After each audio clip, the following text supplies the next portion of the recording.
let's listen to Speaker Johnson for himself because he was asked about that by our Jake Tapper last night, and here's what he said. So you're not committing to bringing up a bill that deals with the Obamacare subsidies before they expire? I'm not committing to it or not committing to it. What I'm saying is that we do a deliberative process. That's the way this always works, and we have to have time to do that, and we will in a bipartisan fashion. So how do you see this playing out?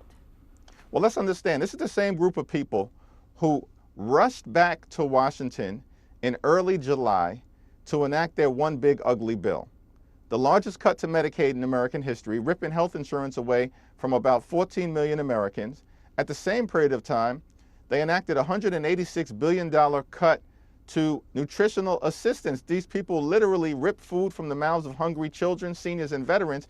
And all of this was done, the attack on healthcare and the attack on SNAP, all of this was done so they could reward their billionaire donors with massive tax breaks that they made permanent. Yet they haven't found the time to even bother considering extending the Affordable Care Act tax credits so that tens of millions of working class Americans, middle class Americans, and everyday Americans don't experience dramatically increased healthcare costs in an environment where the cost of living is already too high. Perhaps one of the reasons why they're not dealing with this with any degree of urgency is because their leader, their puppet master, Donald Trump, apparently believes that the affordability crisis in this country is all made up. And maybe that's why we're not seeing any action from Republicans, because they're just taking orders from their boss.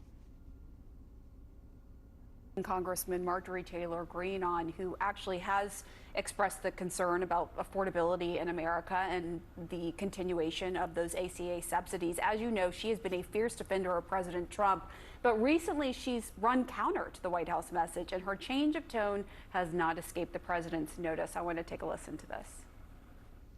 I truly believe that's an utter failure. And you can't expect people to show up and be passionate about voting for you when you're not even going to work, and they're going to work every single day and struggling to pay their bills. I think domestic policy should be the most important issue that the president and the Republican-controlled House and Senate are working on, and that showed up in the election on Tuesday. I don't know what happened to Marjorie. She's a nice woman, but I don't know what happened. She's lost her way, I think. So when somebody like Marjorie Taylor Greene, who's now catering to the other side, I don't know what, I guess she's, got some kind of vernacular, but I'm surprised at her. But when somebody like Marjorie goes over and starts making statements like that, it shows she doesn't know. Do you think she's lost her way?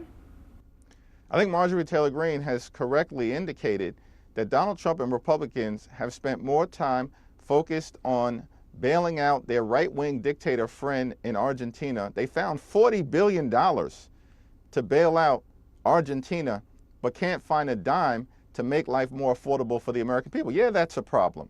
It's a problem that in the middle of this government shutdown, the longest Trump Republican shutdown in American history, Donald Trump has spent more time on the golf course than he has actually talking with members of Congress or Democrats on Capitol Hill who represent half the country, as part of an effort to do what we've been saying from day one we should be doing, which is lowering the high cost of living.